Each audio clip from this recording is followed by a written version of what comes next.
Um, I don't know how many of you here are football fans, but I am a avid Minnesota Vikings football fan. Been following them all of my life. Yeah, can I hear it? Come on. Okay.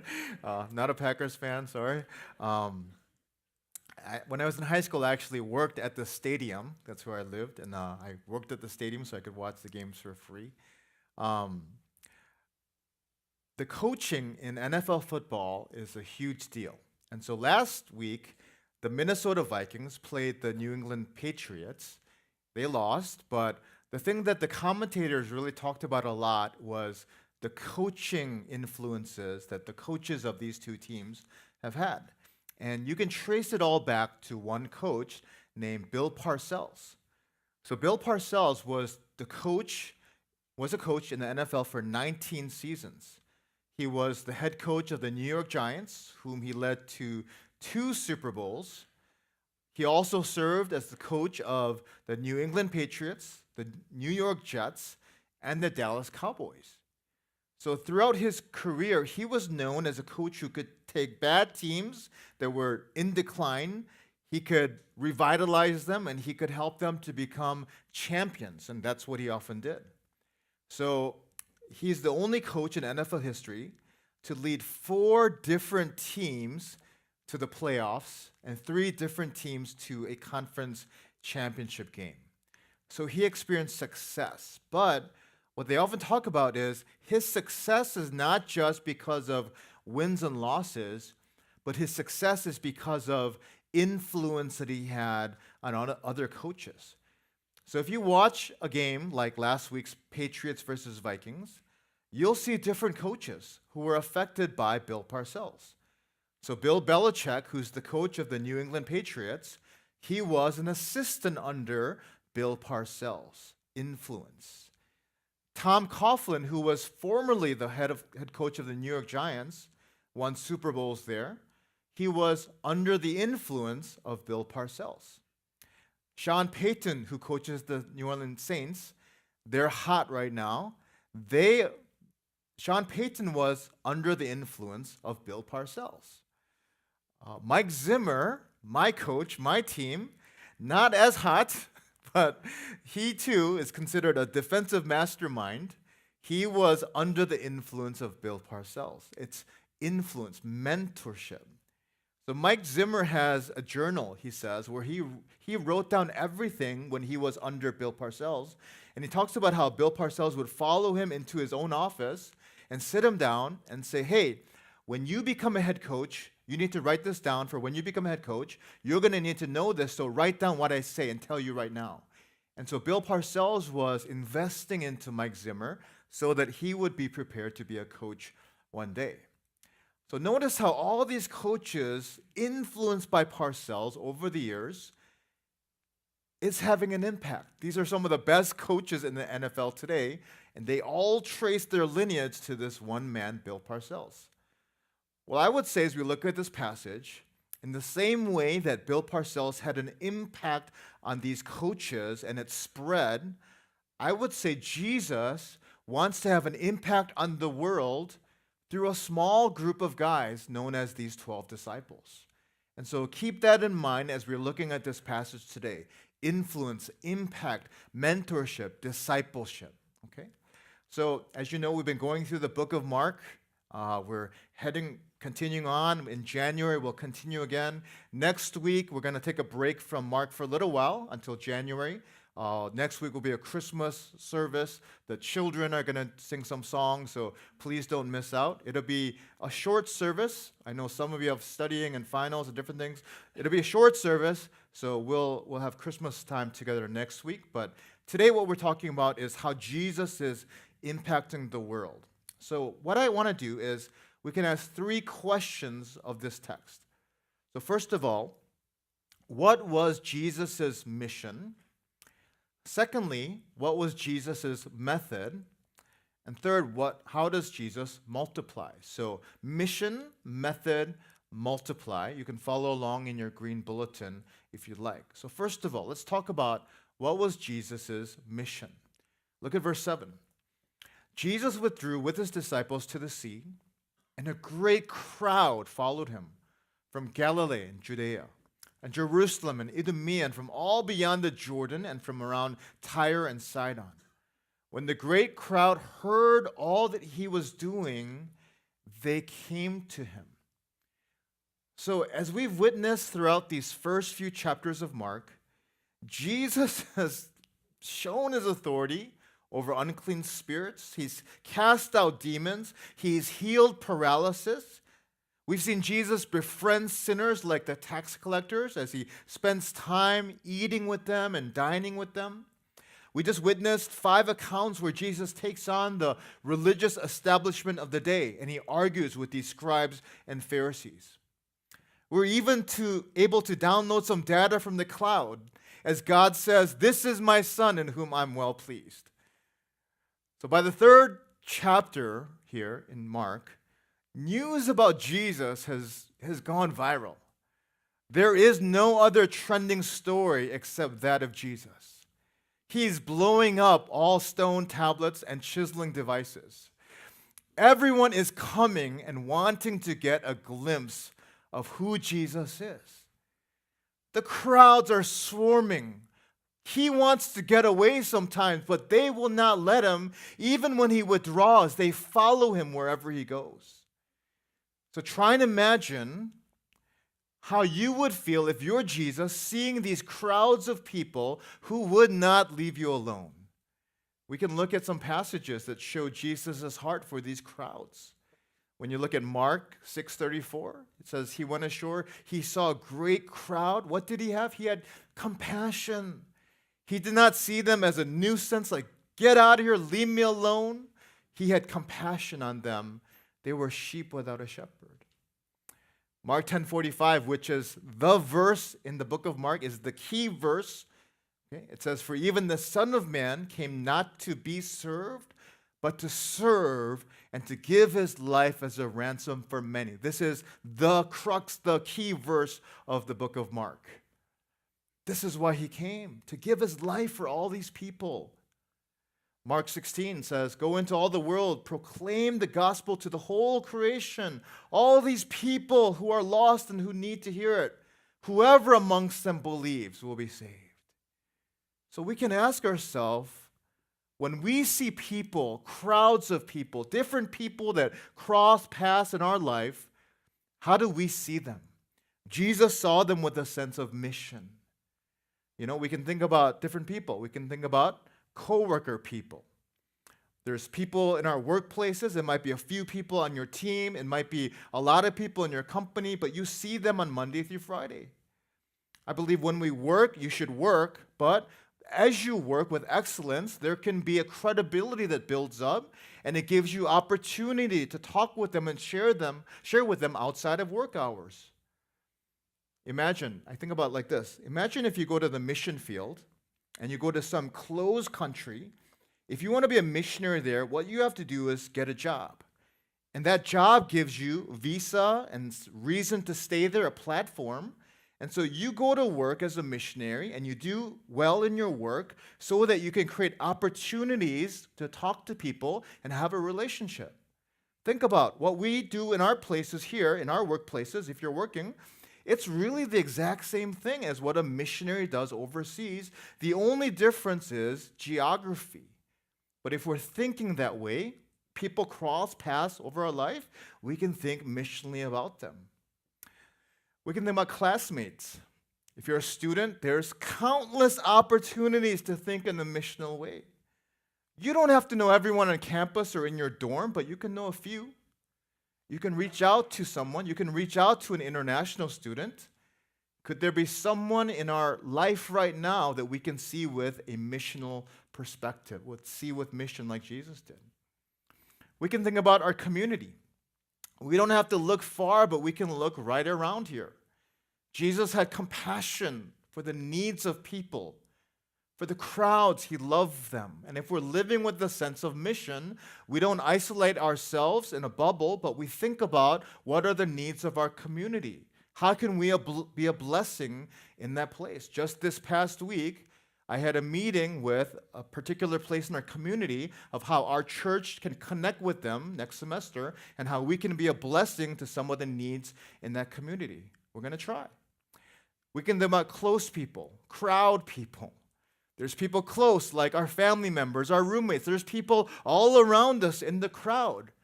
But the commonality is that they all need Christ, and Christ has compassion for them as sheep without a shepherd. So do we have that heart? Do we have a sense of mission in our life like Jesus did? Remember, he came to seek and to save the lost and to give his life as a ransom for many. You know what's amazing? Jesus could snap his fingers and he can make it all happen, but what does he do? He invites us to be part of this incredible privilege of being part of his work. He doesn't want to guilt you and I into this.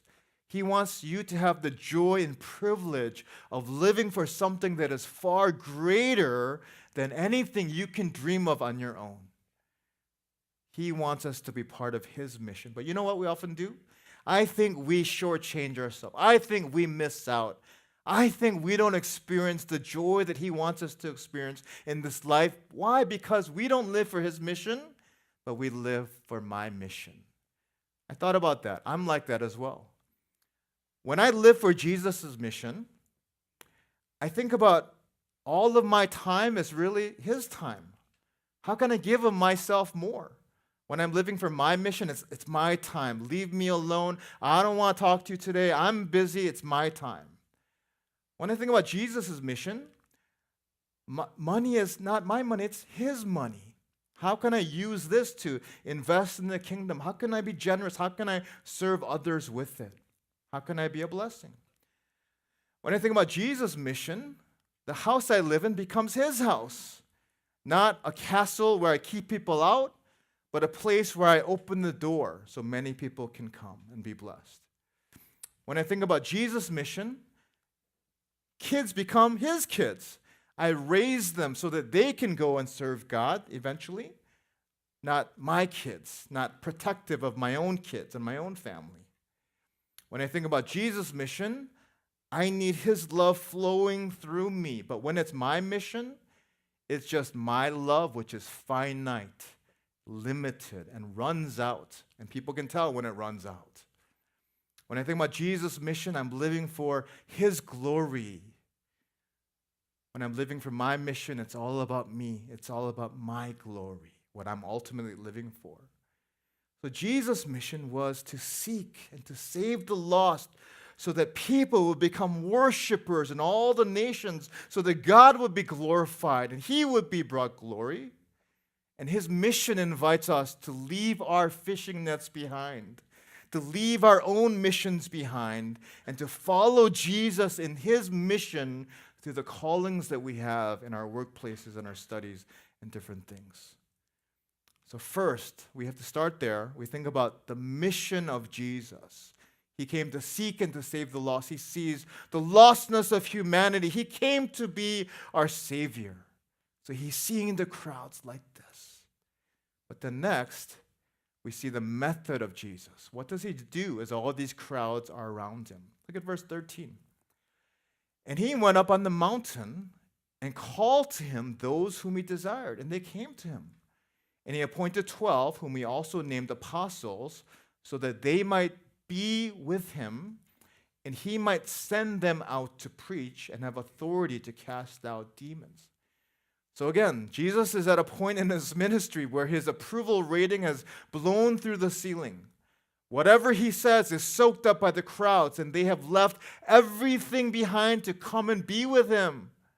I don't know exactly how many people, but there's a huge movement here that's beginning. It's a Jesus movement getting stronger and stronger and snowballing. So here's the question. If you're Jesus, what would you have done as the leader of this growing movement? What would you have done? To me, it makes sense. Okay, this movement's growing. It's snowballing. I've got to keep it going. I got to give more speeches, more sermons. I got to rally more people and really turn it into a force to be reckoned with. Think about Jesus. If he has compassion for the crowds, wouldn't he want to keep enlisting them to be part of this movement and experience the power of numbers? But notice the methodology that Jesus will instead focus on. he does not primarily focus on the many, the crowds, but rather he focuses on a few, the disciples. Get that? He does not focus on the crowds, but he focuses on a few. Jesus could easily turn this into a mass movement capable of overthrowing the Roman government. But instead, the method of Jesus is to pull back, start small, and invest his life into just a small group of men, these 12 disciples. Reread verse 14 with me one more time. And he appointed 12, whom he also named apostles, so that they might be with him relationally, and he might send them out to preach and have authority to cast out demons. So do you see what Jesus is doing here? Instead of rallying the crowds, he retreats to the mountain. Instead of giving another sermon, Jesus forms a family group. So we can see some things that are going on about Jesus' method here. First of all, Jesus selected disciples. So when we look at Mark 1, verse 1, until this point, they say it's probably been about 16 months. So Jesus has been ministering to the crowds, to many, to gather them, of course, but now we see him start to focus on a few. Jesus did not put out a Google sign-up form saying, come on in for this discipleship program. He selects a few, and he's intentional about what he's going to do with them. He's going to invest into them personally and relationally. We've been seeing Jesus selecting his disciples. Mark 1:17, Simon and Andrew casting their nets. Jesus goes to them, hey, follow me. I will make you fishers of men. What did Jesus do? He selected them. Also, Mark 1:20, James and John were mending their fishing nets. Jesus goes to them, calls them. They leave their father Zebedee in the boat, and they followed him. What was Jesus doing? He was selecting them. So these disciples that Jesus calls on the mountain now in this passage, he selected them so that they could be part of his kingdom work. They were the ones willing to leave everything behind to follow him. Then what does he do after that? Jesus spends time with them. When you look at Jesus' 3 years of ministry, I didn't really think about this until recently. When you look at his 3 years of ministry, you would think that Jesus has like a website, a podcast channel, YouTube channel full of sermons. No. In actuality, the Bible only records one sermon that Jesus gave called the Sermon on the Mount. Most of what Jesus does is spend time investing in, being with, and training his disciples. Even when he does healings and other things, helping people, what does he often do? He retreats back with his disciples to a quiet place, and they spend time together in their little family group. Jesus was almost always with his disciples, and what was he doing? He was modeling for them, showing them what it means to follow God, what it means to live for God. He was showing them through his own example. And then he spends time with them. What does he do lastly? He sends them out. As he gets near the end of his life, he knows that his crucifixion is imminent, and he begins to prepare these guys for what's coming. He's going to send them out in Matthew 10:16, and they're going to continue his mission of seeking and saving the lost. They're going to be the ones that do it. He's getting them ready. So Jesus' method, follow this, is not just to preach sermons, not just to do big public things on stage, but Jesus' method was to get deeply in the lives of a few. He shared himself, his whole self with them so that they would be like him. It was a discipleship, a mentorship, an influence through which these 12 men would become the ones who flipped the world upside down. So remember, he selected, he spent time, and he sent. Hopefully, this is what we try to do here as we gather and we grow and we go. It's the same idea of growing together through family groups, growing together, investing into one another's lives deeply. I like this quote by a pastor named Randy Pope. He writes this. He says, Jesus preaching was speaking into the hearts of a few. He commissioned his church to make disciples. But the methodology of the post-Reformation church seems to understand this as preach sermons. It is interesting how Christians want to be like Jesus in their character, but very few are seeking to follow Jesus in their methods of ministry. And I see this all the time. The conferences that I go to, the pastors' meetings, it's important, but all the emphasis is always on preaching, gospel preaching, and that is essential, it's important, and we're going to do it. But what I like about Randy Pope is he says, as important as preaching is, he says that preaching is not enough.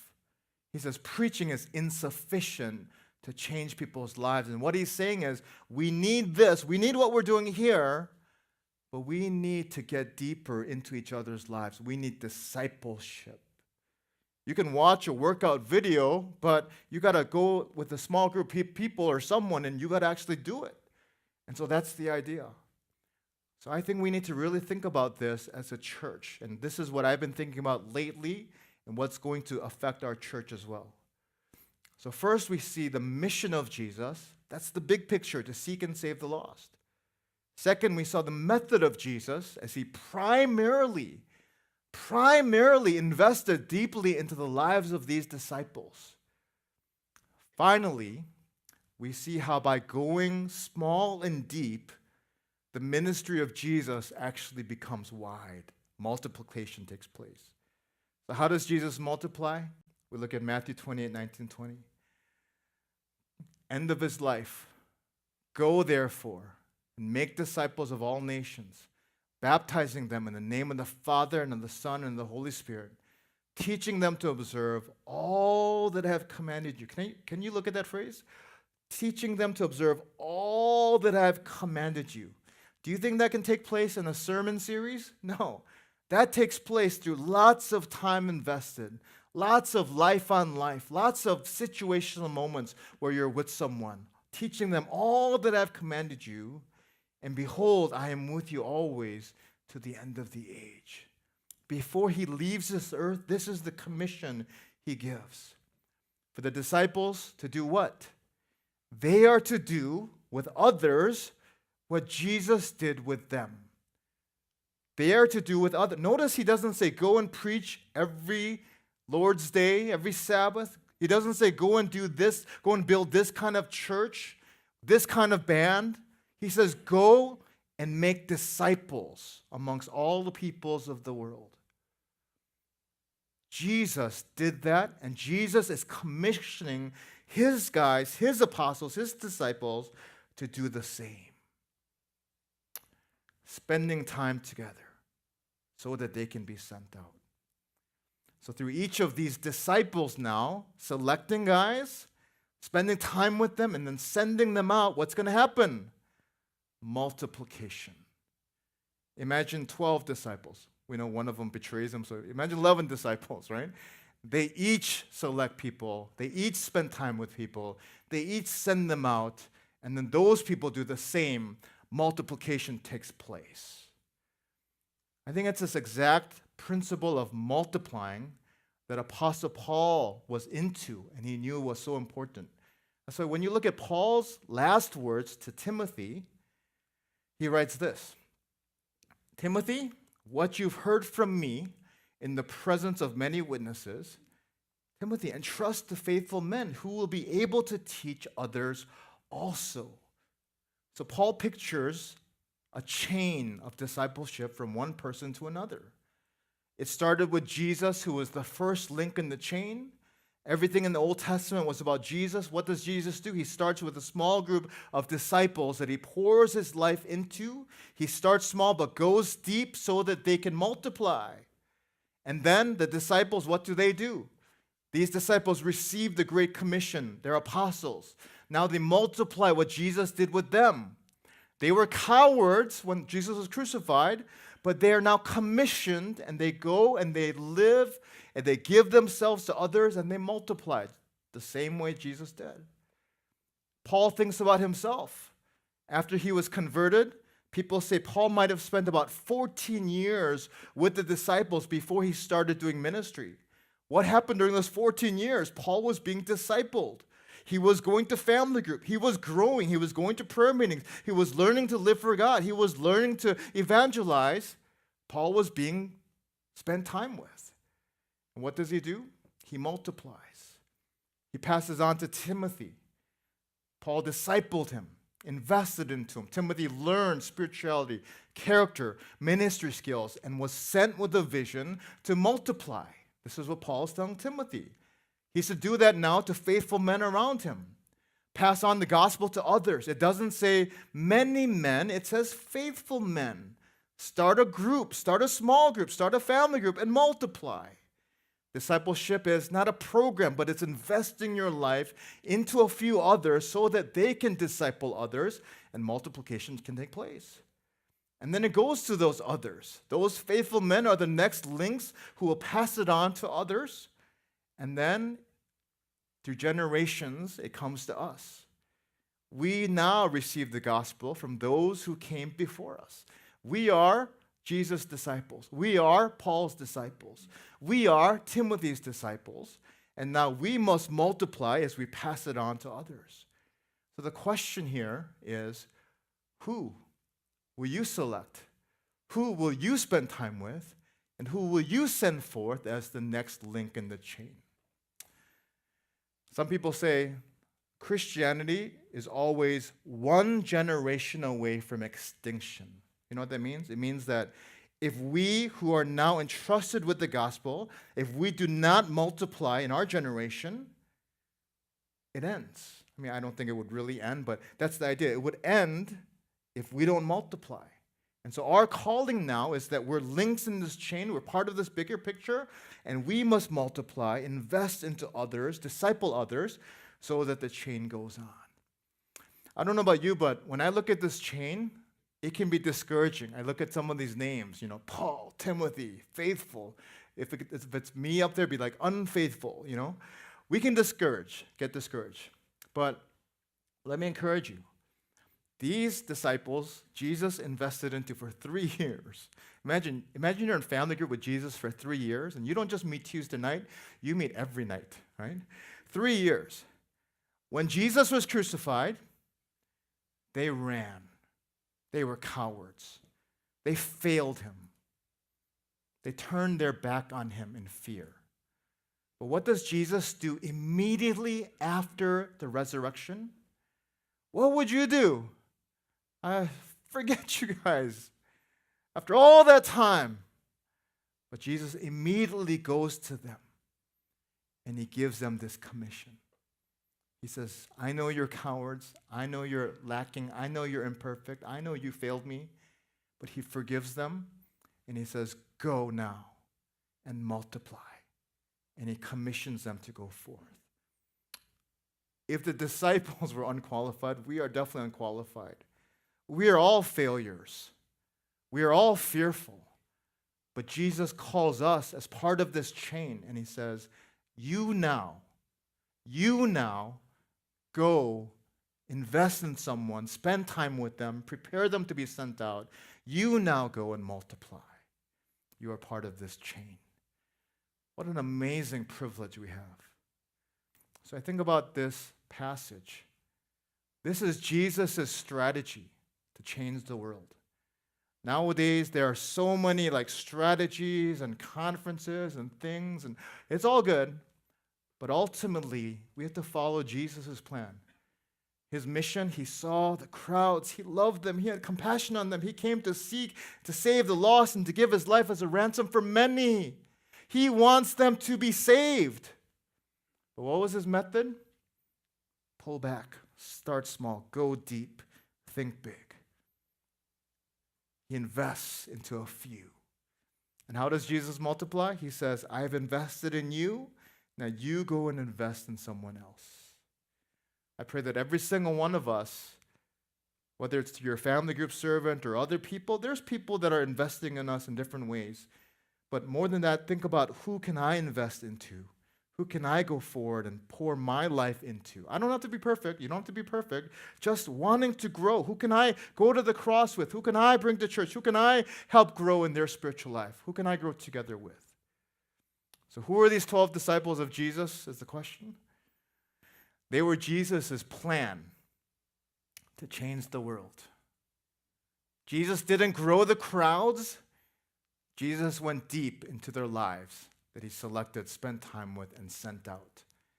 Did you know that if you're a Christian, you are a disciple of Jesus Christ? There's no difference. Those words are the same.